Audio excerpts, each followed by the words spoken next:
솔로몬 왕에 대한 평가는 좀 극단으로 갈립니다. 어떤 사람들은 하나님께 받은 그 지혜와 부가 아주 커서 많은 지혜의 말들을 전하고 또 이스라엘 왕국을 아주 극도의 최고의 절정기, 최전성기로 이끈 그런 훌륭한 왕이라고 생각합니다. 솔로몬과 같은 지혜와 부를 주소서 하는 기도를 자주 합니다.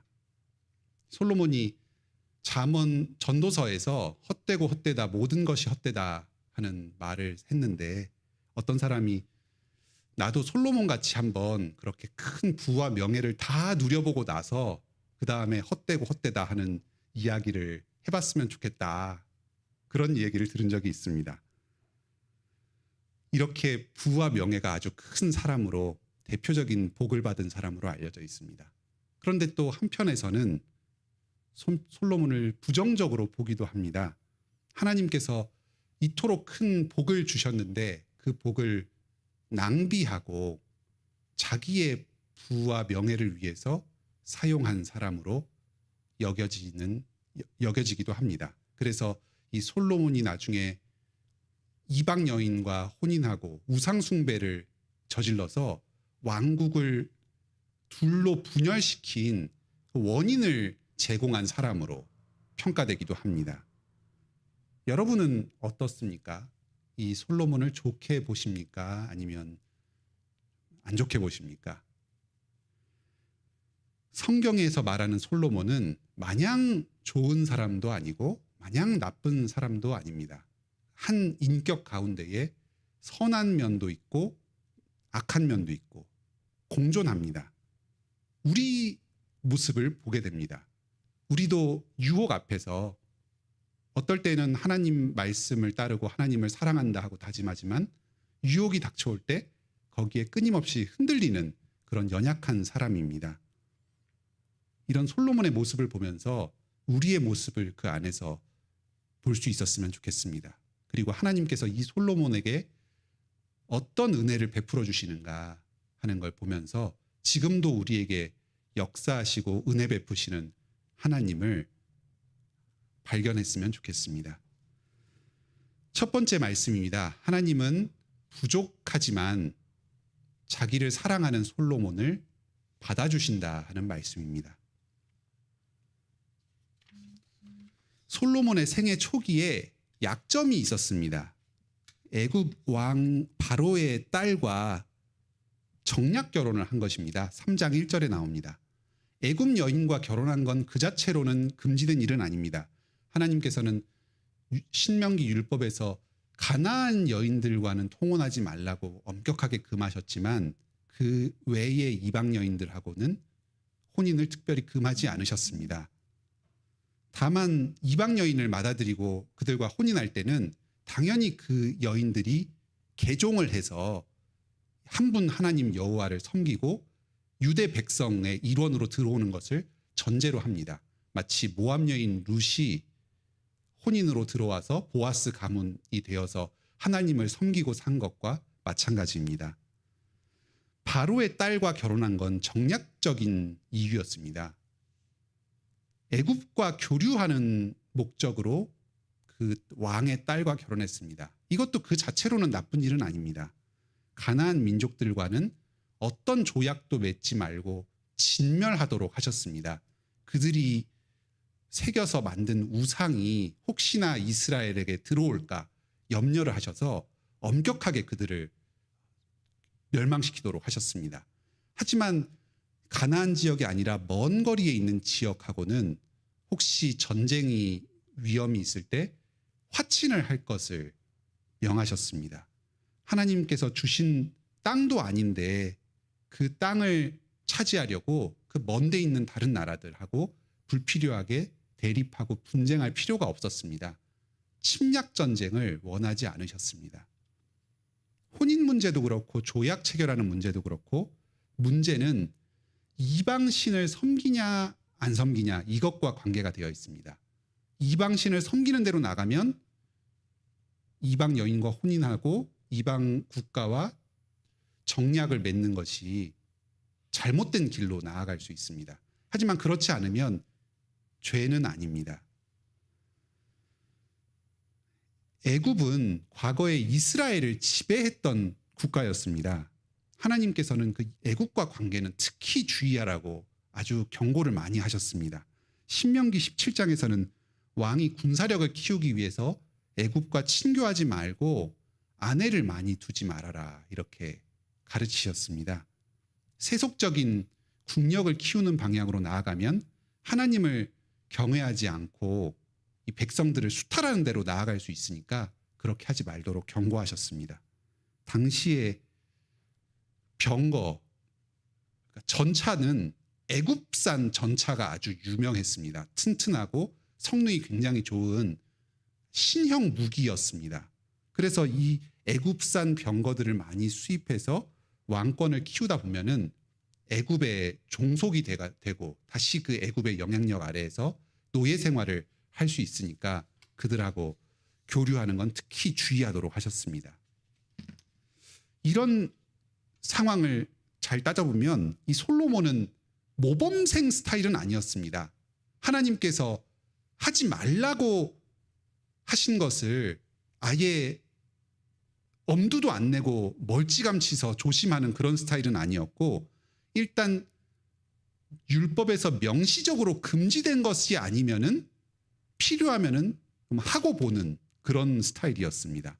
율법을 지키는 것과 어기는 것의 그 경계선에서 아슬아슬하게 걸어가면서 최고의 이익을 추구하는 그런 인물이었습니다. 사실 이런 식의 생활 방식은 우리 신자들로서는 권장할 것은 못 됩니다. 술을 마시지 말아라 이런 계명이 명시적으로 없으니까 어느 정도 음주해도 된다. 친구들하고 어울려서 술 좀 마셔도 된다. 그러다가 자칫 잘못하면은 과음을 해서 주체하지 못하고 덕스럽지 못한 모습을 보일 수가 있는 것 아니겠습니까? 이방의 우상숭배에 빠질 수 있고, 그리고 배교로 나아갈 수 있는 이런 애굽과의 교류, 또 이방 여인과의 혼인, 이런 것보다는 이스라엘 여인하고 결혼하는 게 훨씬 안전합니다. 하지만 솔로몬은 과감하게 좀 아슬아슬한 그런 일들을 했습니다. 그런데 하나님께서는 이런 솔로몬의 기도를 받아주셨습니다. 솔로몬이 여호와를 사랑했기 때문입니다. 이 사랑하는 마음이 중요합니다. 겉으로 보았을 때는 이 사람이 지금 하나님을 섬기려고 하는 건지 이방신을 섬기려고 하는 건지 좀 아슬아슬한 모습이 보이기도 하지만, 이 사람이 마음의 중심으로 하나님을 사랑하고 섬기려고 할 때 하나님께서 이 솔로몬의 마음을 보시고 그를 받아주십니다. 마찬가지로 하나님께서는 우리의 마음을 보고 계십니다. 우리도 아슬아슬한 모습을 보일 때가 많습니다. 겉으로 봤을 때는 이 사람이 지금 하나님을 믿겠다고 하는 건지 세상을 따르겠다고 하는 건지 좀 헷갈리는 일들을 할 때가 많습니다. 몰라서 하기도 하고, 또 우리 딴에는 지혜를 짜내서 잘 해보겠다고 하는데 그게 하나님 보시기에는 좀 탐탁지 않은, 또 말씀의 기준에 보았을 때는 좀 위험한 그런 일을 행할 때가 많습니다. 하지만 우리의 중심이 하나님을 사랑할 때에 우리의 삶의 구체적인 모습에서 부족과 실수가 일부 드러난다고 하더라도 하나님께서는 그런 우리를 받아주시고 우리의 예배를 받아주십니다. 우리가 부족하지만 하나님을 사랑하는 마음으로 하나님께 나아갈 때에, 하나님께 기도드릴 때에 하나님께서는 우리의 그런 예배와 기도를 받아주십니다. 그리고 우리를 선한 길로 이끌어 주십니다. 두 번째 말씀입니다. 솔로몬은 아버지 다윗과 하나님께서 맺으신 그 언약에 근거해서 지혜를 구했습니다. 하나님께서 솔로몬의 제사를 받아주시고 꿈에 나타나셨습니다. 무엇을 줄지 구해라 하셨습니다. 솔로몬은 하나님께서 구하라고 하시는데 당장 안 구하고 자기 아버지 얘기를 꺼냅니다. 하나님께서 다윗에게 큰 은혜를 주셨습니다. 다윗은 하나님께 성실과 공의와 정직한 마음으로 행했습니다. 여기서 이 다윗이 하나님께서 은혜를 베푸셨다, 다윗이 성실하게 행했다 하는 게 이 언약적인 사랑의 관계를 나타내는 표현들입니다. 하나님께서 언약을 맺으셔서 다윗에게 사랑을 베푸실 때 다윗도 그 언약의 사랑에 화답해서 충성된 삶을 살았습니다. 솔로몬이 지금 이 말을 하는 거는 자기가 지금 왕이 된 게 내가 잘나서, 내가 무슨 왕이 될 만한 자격이 있어서 된 것이 아니라 하나님께서 주신 그 언약적인 사랑 때문에 내가 지금 왕으로 있다 하는 고백을 하는 것입니다. 하나님께 지금 내가 어떤 것을 구하는 게 나 자신에게 무슨 자격이 있어서 구하는 게 아니라 하나님께서 다윗과 언약해 주셨으니까 그 언약의 근거에서, 주님의 약속의 말씀의 근거에서 내가 지금 기도로 주님께 구한다. 이 얘기를 먼저 하는 겁니다. 자기가 태어나기도 전에 자기의 아버지였던 다윗에게 약속을 주셨습니다. 그래서 그 약속의 근거에서 솔로몬이 태어나게 하시고 또 지금 이렇게 주님께 예배드리면서 왕으로 사역을 감당하게 하셨습니다. 솔로몬 자신에게는 왕으로서 도저히 행할 능력이 없다 합니다. 아주 겸손한 태도입니다. 작은 아이에 불과하다. 어디 내 힘으로는 들어가고 나오는 것조차 제대로 할 능력이 없다 합니다.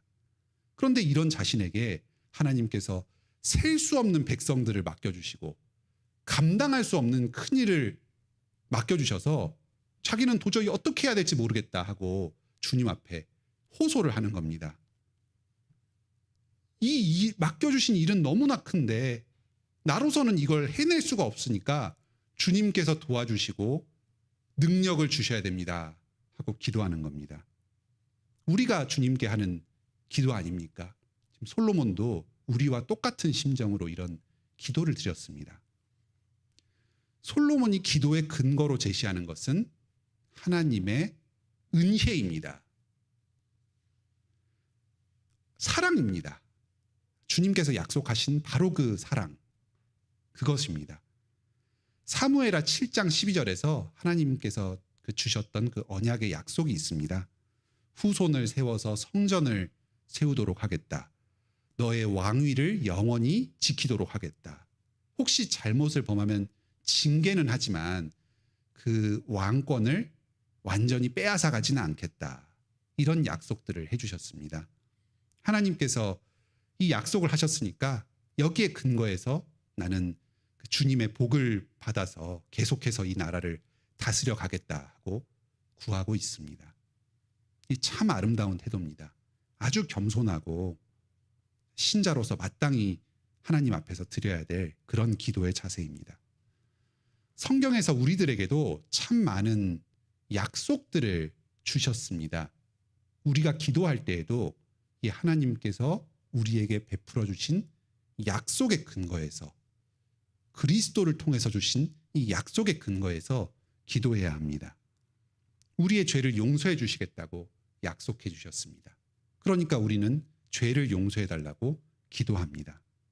우리를 거룩하게 해 주시겠다고 약속하셨습니다. 이 약속 붙들고 실제 삶 가운데서 죄와 싸워 이기고 의를 행하며 살게 해달라고 기도합니다. 우리가 사랑으로 다른 사람들 섬기게 해주시겠다고 약속해 주셨습니다.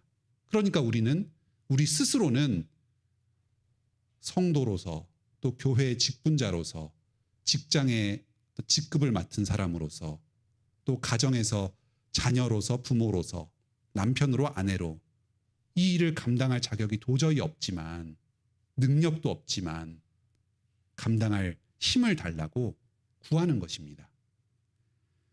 나는 아무것도 아닙니다. 나로서는 받을 자격도 없고 행할 능력도 없습니다. 하지만 하나님께서 인자와 진실로 약속해 주셨으니 그 약속을 나에게 이루어 주시옵소서. 이 기도를 드리는 겁니다. 그럴 때 하나님께서 우리에게 믿음을 더하여 주십니다. 우리 또한 하나님과 언약에 충성된 자로 세워지도록 우리를 변화시켜 주십니다. 하나님과 더욱 친밀한 사랑의 교제를 나누게 하십니다. 그리고 우리의 실제 그 소원을 들어주십니다. 우리에게 복을 채워주십니다. 필요한 물질도 공급해 주시고 지혜도 주시고 사랑의 능력도 주십니다. 여러분도 하나님의 약속을 붙들고 주님 주신 사명을 감당하게 해달라고 기도하셔서 이 일에 필요한 모든 것을 풍성하게 공급받으시길 바랍니다. 세 번째 말씀입니다. 솔로몬은 듣는 마음을 구했고 하나님께서 그 마음을 주셨다 하는 말씀입니다. 첫 번째로 하나님의 말씀을 들을 때 지혜를 얻을 수 있습니다. 솔로몬은 백성들을 잘 재판하게 해달라고 구합니다. 백성들의 분쟁 가운데 적절한 판단을 내려주는 게 왕의 중요한 임무였습니다. 솔로몬이 구한 것은 듣는 마음입니다. 도대체 뭘 듣는 건가? 이게 중요합니다. 11절에서는 하나님께서 솔로몬이 송사를 듣고 분별하기를 구했다. 송사를 듣는 마음을 구했다. 이렇게 말씀하십니다. 송사, 이게 중요한 말입니다. 재판한다는 말인데 하나님께서 재판장이 되셔서 공의로 재판을 하십니다. 그래서 이 송사라는 말이 다른 데서는 판단, 하나님의 판단, 윤례 이렇게도 번역이 되기도 하고 또 사람이 행하는 재판으로 번역되기도 합니다. 다윗이 죽기 전에 솔로몬에게 유언을 하면서 하나님의 윤례를 잘 듣고 순종해라. 그렇게 유언을 남겼습니다. 지금 요 송사라는 말이 그 다윗이 유언으로 남겼던 그 윤례라는 말하고 같은 말입니다. 그러니까 지금 솔로몬은 아버지가 자기에게 남겼던 그 유언, 아버지가 하나님의 윤례를 잘 들어라 하고 유언을 남겼는데 그 유언을 잘 지킬 힘을 달라고, 그 유언을 지키게 해달라고 기도하는 겁니다. 즉 하나님의 말씀을 잘 듣는 그 마음을 달라. 이 기도를 하고 있습니다. 솔로몬은 재판을 잘하고 백성들을 잘 다스리기 위해서 하나님의 말씀을 잘 듣는 마음을 달라고 기도했습니다.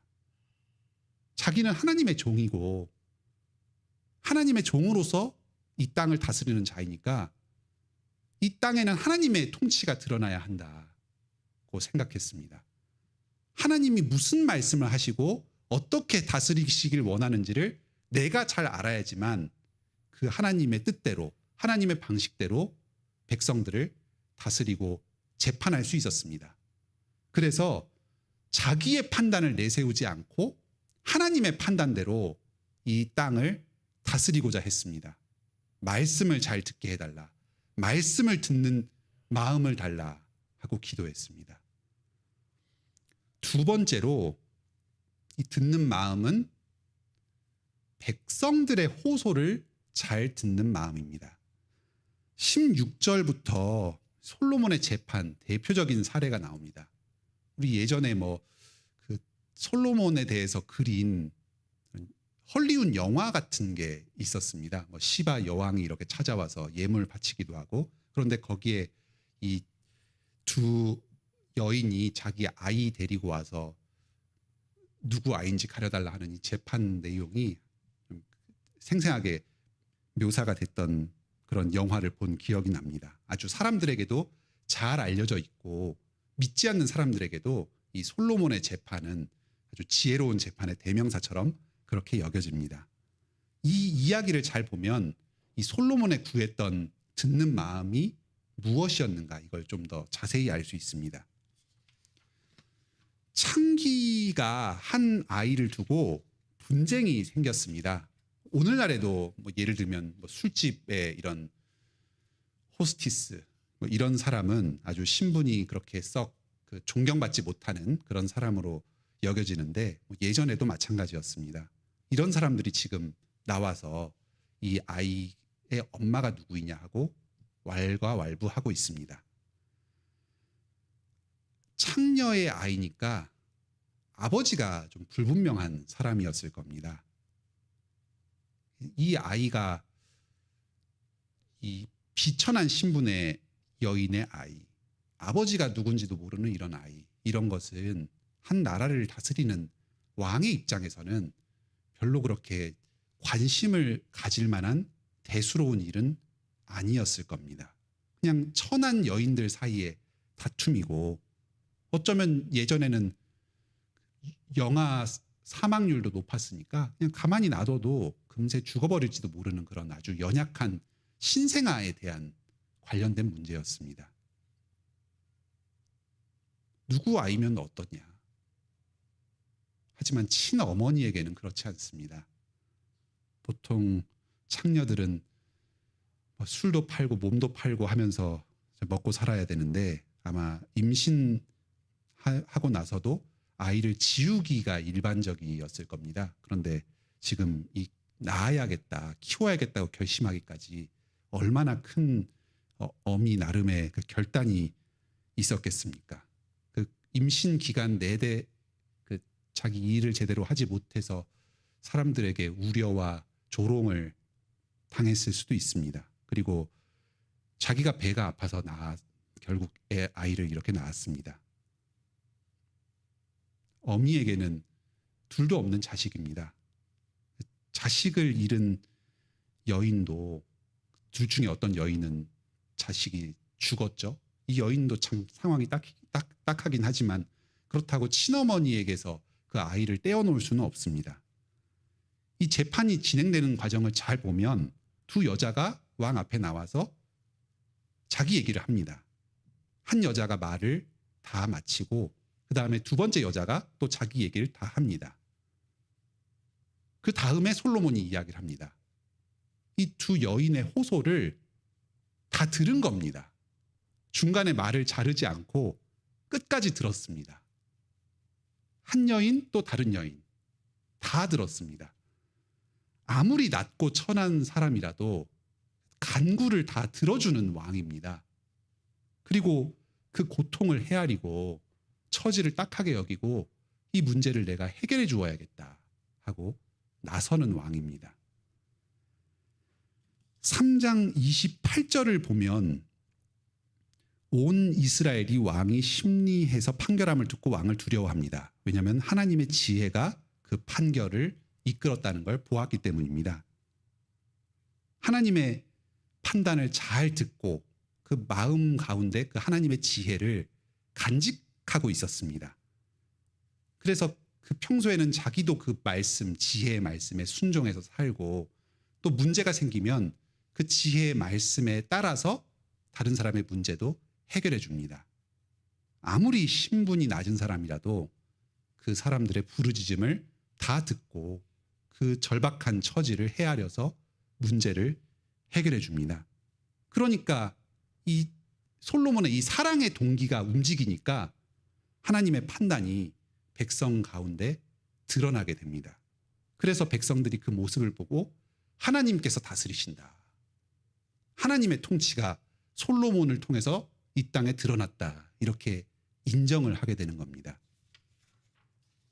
이렇게 참 그 사회에서 가장 비천한 사람들의 송사까지도 다 귀 기울이고 그 억울함을 풀어주는 이런 통치가, 솔로몬이 그 나라를 어떻게 다스렸는지를 가장 잘 보여주는 한 사례입니다.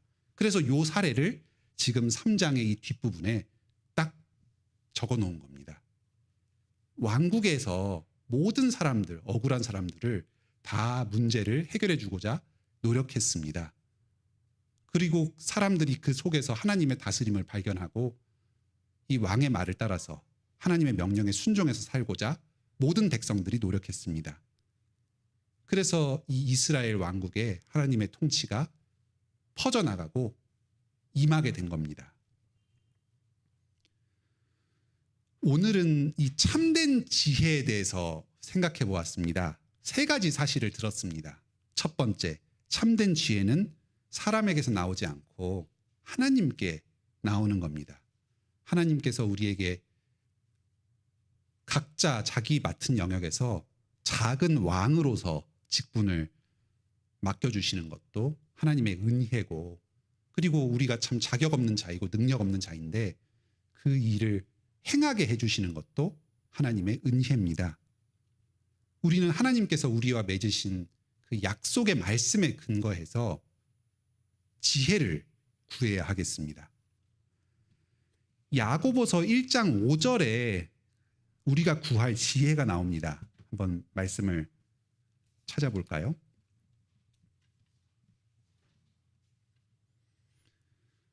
신약성경 371쪽입니다. 야고보서 1장 5절입니다.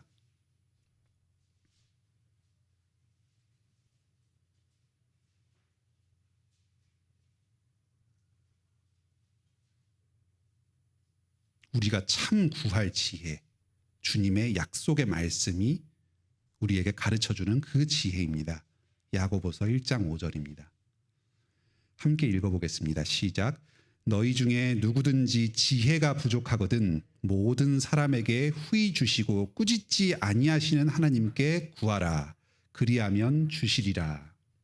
여기서 지혜는 무엇보다도 시험을 이길 지혜입니다.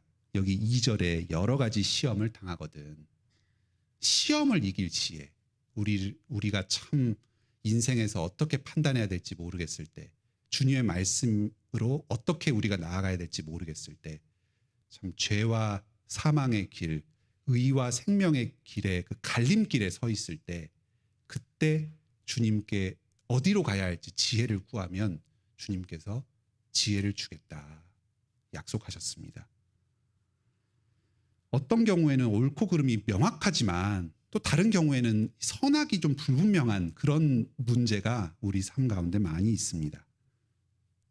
이럴 때 하나님께 기도해야 합니다.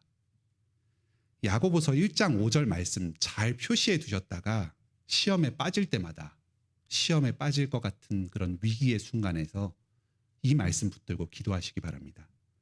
하나님께서 약속하셨으니까 이 시험당한 이 사람에게, 이 작은 사람에게 지혜를 달라고 기도하십시오. 그리스도 안에서 이 약속을 이루어 주실 겁니다. 죄와 싸워서 왕으로서 다스리는 권세를 여러분이 드러내도록 하실 것입니다. 두 번째, 참된 지혜는 하나님의 말씀을 듣고 행하는 지혜입니다. 평소에 하나님의 말씀을 듣는 일에 힘쓰시기 바랍니다. 내 생각을 가지고 성경을 읽으려는 사람은 주님께서 성경을 통해서 말씀하시는 그 말씀을 정직하게 들을 수가 없습니다. 내 생각을 투영시켜서 읽어서는 안 되고 말씀하시는 그것 자체를 읽고 나를 교정해야 합니다.